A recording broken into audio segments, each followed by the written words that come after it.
안녕하십니까. 대출을 박살내는 남자 대박남입니다. 자, 신용카드 사용하다 보면 결제일에 잔고가 부족해서 곤란한 경우가 있습니다. 혹시 이런 말 들어보셨습니까?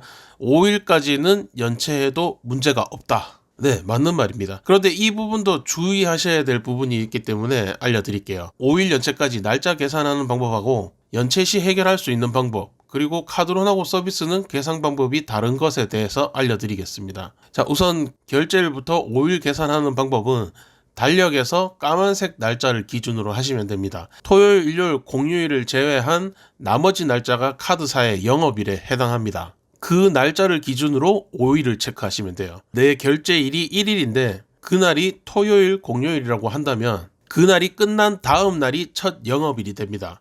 그 날을 기준으로 해서 5일을 계산하면 되고요.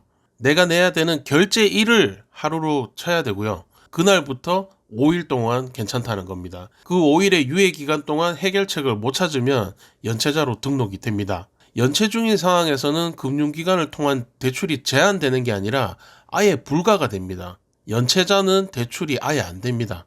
뒤늦게 어디서 돈을 구해서 갚는다고 해도 단기 연체 기록이 이미 남아버렸기 때문에 기존에 사용 중인 카드는 한도가 줄어들 것이고요. 카드론이나 현금 서비스 같은 거 금리도 올라갈 겁니다. 그리고 금융기관에 대출을 신청하더라도 최근에 연체 이력이 있었기 때문에 무조건 부결이 날 거예요. 연체 등록이 되면 안 되기 때문에 이럴 때 해결 방법은 몇 가지가 있습니다. 자, 우선 카드 값이라면은 리볼빙 서비스를 신청을 하세요. 그게 제일 낫습니다. 내가 총 내야 되는 결제 금액의 10%만 납부하고 나머지는 다음 달로 넘기는 리볼빙 서비스가 있습니다. 리볼빙 서비스 금리가 상당히 높은 게 단점이긴 한데 지금 당장 전체 금액을 낼 돈이 없는 경우라면 연체자로 등록되는 것보다는 10%를 내고 일단 다음 달로 이월시키는 게 나중을 봤을 때는 더 나은 선택이 된다는 거죠. 자, 두 번째로는 카드론이나 현금 서비스를 받아서 돌려막기를 하는 경우도 많은데요. 이 또한 문제는 금리가 높다는 겁니다. 신용 점수가 900점 이상 때는 옛날 기준이면 1, 2등급 정도에 해당된다면 카드론은 그래도 한 5%, 6%대로 받으실 수가 있을 거고요. 그러나 현금 서비스는 거의 다 연 16% 가까이 아니면 그 이상 이렇게 나올 겁니다. 그리고 세 번째 해결 방법은 담보나 신용대출을 받아서 해결하는 건데요. 자, 대출 신청을 하게 되면은 심사도 받아야 되고 뭐 작성도 해야 되고 번거로운 과정이 포함됩니다. 앞에 소개드린 리볼빙이나 현금 서비스에 비해서는 상대적으로 금리가 낮아요. 그리고 또한 상환 기간을 5년 이상으로 길게 할 수 있기 때문에 월 불입금 부담을 줄일 수가 있다는 장점이 있죠. 대출을 받으시는 분들이 대부분 상환 기간을 짧게 잡고 싶어 하세요. 빚을 오래 갖고 있기 싫은 그런 마음이 반영된 거라고 할 수 있죠. 그런데 냉정하게 판단을 하면 웬만하면은 대출을 받으실 때는 상환 기간을 해당 금융사에서 할 수 있는 최장 기간으로 하시는 게 좋습니다. 상환 기간이 길어지면 그 기간을 다 채운다면 물론 이자를 엄청나게 많이 내야 되겠지만 혹시나 사람 인생 모릅니다.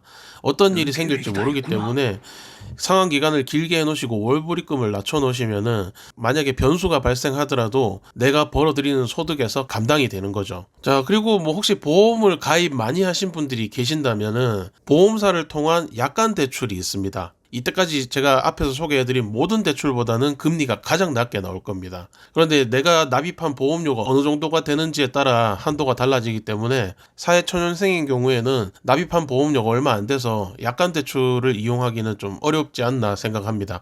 자, 물론 뭐 부동산이 있는 분들은 주택담보대출을 받아서 뭐 카드값을 낼 수도 있겠죠. 그런데 카드값 하나 내겠다고 주택담보대출을 저당 설정해가면서 받는 거는 얻는 것보다는 잃는 게 더 많다고 봅니다. 자, 그 다음으로는 자동차 담보대출이 있겠네요. 내가 갖고 있는 차를 가지고 차 할부를 새로 받는 거라고 보시면 됩니다. 이미 기존의 차 할부를 납부 중이신 분들도 지금 쓰고 있는 할부를 갈아타기 하면서 추가 한도까지 받을 수 있는 방법이기도 하고요. 일반적인 신용대출에 비해서는 조금 더 낮은 금리와 높은 한도가 가능합니다. 자, 오늘 내용을 총 정리를 하면은 리볼빙을 해서 이월시키는 방법, 아니면 카드사를 통해서 카드론이나 현금 서비스로 카드값을 막는 방법. 그 다음에 정식적으로 하면은 일반 대출을 신청해서 상환 기간을 길게 잡고 월불입금을 낮춰가면서 차근차근 갚아가는 방법도 있습니다. 자, 가장 낮은 금리를 받고 싶다 이런 분들은 조건이 되신다면 보험사 약관 대출을 신청하시면 되고요.